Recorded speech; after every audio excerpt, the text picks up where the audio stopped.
Le pacte bioéconomie est en fait un nouveau plan, puisqu'on en avait adopté un en 2018, pour aller plus loin, parce que la bioéconomie constitue un gisement pour une économie de demain et une économie de transition. Donc on parle de biomasse, on parle des ressources de protéines végétales, on parle des coproduits, on parle des ressources issues de la mer, enfin, voilà, et de tous les déchets en général. Donc on est dans l'économie circulaire, mais aussi la transition énergétique et alimentaire. Donc on a un gisement extraordinaire en Hauts-de-France parce que nous sommes la première région de la bioéconomie française, c'est sûr, et sûrement européenne.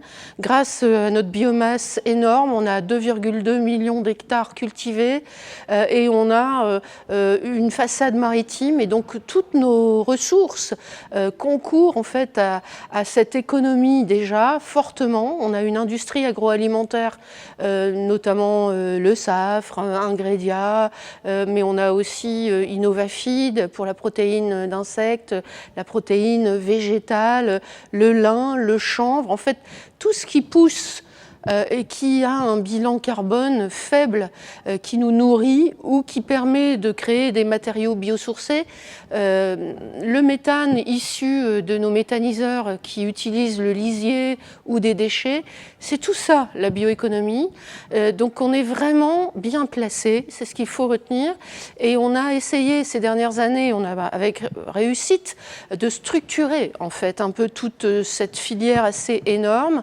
On a d'ailleurs un beau portail sur Internet qui permet d'avoir des chiffres et d'orienter les porteurs de projets. On met en liaison la recherche fondamentale, la recherche appliquée, les entreprises. On aide beaucoup à cela avec les fonds européens et les fonds régionaux. Et ça donne aujourd'hui déjà une région qui est la première, qui est leader.